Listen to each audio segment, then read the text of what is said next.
کہ ہم زندگی میں کیوں مار کھا جاتے ہیں، بہت سے پروجیکٹس میں فیل ہو جاتے ہیں، فل پوٹینشیل پہ لائف کیوں نہیں جی پاتے. تو یاد رکھیے گا اسٹوڈنٹس، ہم زندگی سے تب تک مار کھاتے رہیں گے جب تک ہماری سوچ بڑی نہیں ہوگی، ہم چیزوں کو صحیح سمت میں نہیں دیکھیں گے، ہم باتوں کی گہرائی تک نہیں پہنچیں گے. ہمارا سب سے بڑا مسئلہ ہی یہی ہے کہ ہم سنی سنائی باتوں کو اقوال ذریعہ سمجھ کر اسے اپنے ایمان، عقیدے اور عادات کا حصہ بنا کر اس کے مطابق زندگی گزارنا شروع کر دیتے ہیں.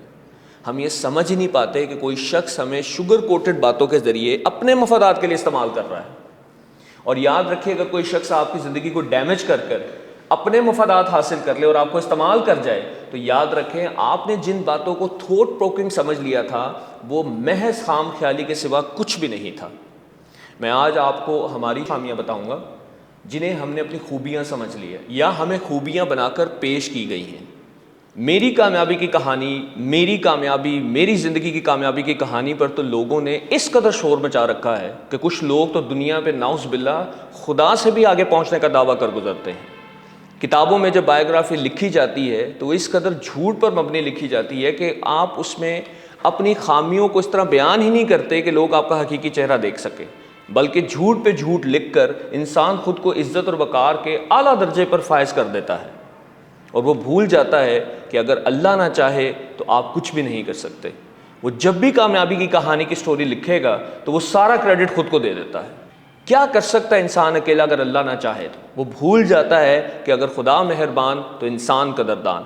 جب اللہ تعالیٰ آپ کو کامیاب دیکھنا چاہتا ہے تو یاد رکھیں شعور، اہلیت، سب کچھ وہ آپ کو دے دیتا ہے اور وہ اسباب بھی مہیا کر دیتا ہے. میرے میں میرا ہے ہی کیا آپ کی کامیابی میں اس کائنات کے ذرے ذرے کی پارٹیسپیشن نہیں ہے؟ کیا آپ کی اچیومنٹ صرف آپ کے بل بوتے پر ہوئی ہے؟ کہ آپ اس انسان کو بھول گئے ہیں کہ اگر کوئی شخص آپ کو وقت پر نہیں پہنچاتا تو آپ کامیاب نہ ہوتے، اگر کوئی شخص آپ کے ارد گرد کا ماحول صاف نہ رکھتا تو آپ کامیاب نہ ہوتے، اگر کوئی شخص آپ کی وقت پر مدد نہ کرتا تو آپ کامیاب نہ ہوتے؟ تو پھر کیسی میری سکسیس سٹوری؟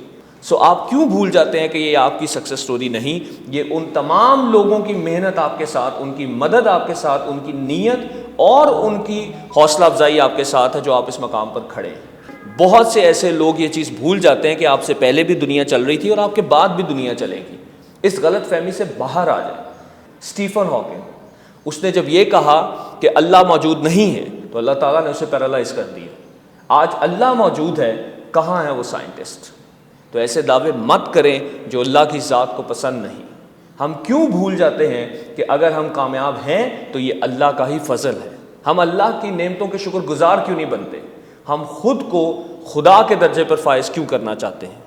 نوجوان نسل کو لگتا ہے کہ وہ اپنے بڑوں، اساتذہ، والدین سے زیادہ بہتر ہے. انہیں لگتا ہے کہ ہم میں شعور زیادہ ہے، حالانکہ یہ بات بالکل غلط ہے. وہ سمجھتے ہیں کہ پہلے کے لوگ ہم سے بدھو تھے. بالکل غلط بات. ہو سکتا ہے جو ٹیکنالوجی آپ نے دیکھی ہے انہوں نے نہ دیکھی ہو، لیکن مجھے بتائیں اس میں آپ کی بڑائی کیسے آ گئی؟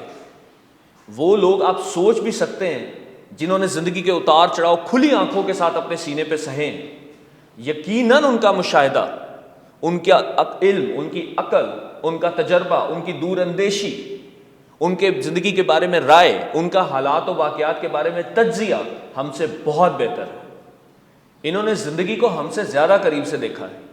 ہم 4 کتابیں پڑھ کے سمجھ لیتے ہیں کہ ہم سب جانتے ہیں اور وہ گوار ہیں. یہ غلط ہے، ہمیں شعور نہیں. ہم تو جب بات شروع کرتے ہیں تو یقین جانیں وہ بات کا اختتام بھی بھانپ لیتے ہیں. ہمارے لہجے تو کیا، وہ آپ کے چہرے کے تاثرات، آپ کی چال سے جان لیتے ہیں کہ آپ یا تو کھائی میں گرنے جا رہے ہیں یا کسی خیر کی بھلائی کی راہ آپ نے چن لی. جو شخص عمر میں بڑا ہوتا ہے، یاد رکھیں اسٹوڈنٹس، اسی کے پاس تجربہ بڑا ہوتا ہے. ہو سکتا ہے کہ آپ کے پاس کمپیوٹر کا تجربہ زیادہ ہو، لیکن یاد رکھیں ان کے پاس زندگی کا تجربہ بہت زیادہ ہے. اور زندگی کھلی آنکھوں سے حاصل کیے تجربے پہ صحیح گزرتی ہے. اسی لیے ہمیں رہنما کی ضرورت ہوتی ہے. ہمیں رہنما کتابوں کی ضرورت پڑتی ہے جن کے یہ مصنفین ہوتے ہیں، جو اس سارے عمل سے گزر چکے ہوتے ہیں جن کا ہم نے سوچا بھی نہیں ہوتا یا ہم سوچ بھی نہیں سکتے. یاد رکھیں بڑے لوگ اپنے سے بڑوں کے تجربات سے سیکھتے ہیں. بیٹے کا سارا دھیان صرف موٹر سائیکل چلانے پر تھا، لیکن والد کا دھیان موٹر سائیکل سے ہونے والے نقصانات اور فوائد پر بھی تھا. بڑے ہمیشہ اسٹوڈنٹس دور اندیش ہوتے ہیں، اس لیے خود کو کبھی ان سے بڑا نہیں کہا جا سکتا. Being professional and being moral. انسان مشین نہیں کہ اس کے جذبات نہ ہوں. یاد رکھیں جس انسان نے آپ کو پروفیشنل بنا کر اپنے لیے استعمال کرنا ہے نا، اس نے آپ کی خدمت کا ایک معیار بھی طے کر رکھا ہے کہ آپ روبوٹ کی طرح کام کریں. وہ آپ کے خون کا آخری قطرہ بھی نچوڑ لینا چاہتا ہے، اور کل کو آپ بھی کسی بڑے عہدوں پر فائز ہوں گے. تو یاد رکھیں جب آپ کو اللہ تعالیٰ بڑے عہدوں پر فائز کرے تو آپ نے خود کو اور اپنے ماتحت لوگوں کو انسان ہی سمجھنا ہے. جو لوگوں کو روبوٹ سمجھ کر کام لیتے ہیں تو پھر روبوٹ انسان سے افضل ہو ہی نہیں سکتا. کبھی بھی اپنے ضمیر کو مشین میں کنورٹ نہیں کرنا. بس آپ کے اندر احسان کا شوق بھی پلتا رہے، آپ کو لوگوں میں معاف کرنے کی عادت بھی چلتی رہے، اور کبھی اپنا حق بھی دوسروں کو دینے کا جذبہ آپ میں موجود ہو. بالکل ویسے ہی سوچیں دوسروں کے لیے جیسے آپ خود کے لیے سوچتے ہیں. ہاں، آپ کے جو بنیادی فرائض ہیں ان سے خود کو کبھی غافل نہیں کرنا. ہم پروفیشنل جب بنتے ہیں نا تو پروفیشنل ہو کر بے لحاظ اور ظالمانہ رویہ اختیار کر لیتے ہیں. یہ بالکل غلط ہے. یاد رکھیں اتھارٹی تب تک اتھارٹی ہوتی ہے جب تک آپ کی ٹیم آپ کے کام میں آپ کے ساتھ چلتی رہے. ہم سمجھتے ہیں اتھارٹی بن کر کے ہم سیاہ و سفید کے مالک بن گئے ہیں. ایسا بالکل بھی نہیں. جب آپ خود کو ناگزیر اور عقل کل سمجھ لیتے ہیں، پروفیشنل ہو کر انسانی معیار سے گر کر جذبات سے عاری ہو کر صرف روبوٹ ہو کر رہ جانا، یہ نالائکی ہو سکتی ہے، لیاقت نہیں ہو سکتی.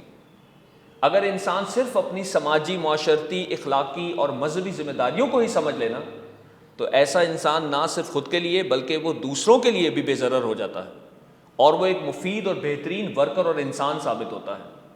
اگر آپ کا پروفیشنلزم آپ کو انسانی اخلاقی معیارات سے گرا رہی ہے تو آپ کبھی خود کو قابل پروفیشنل مت سمجھیں.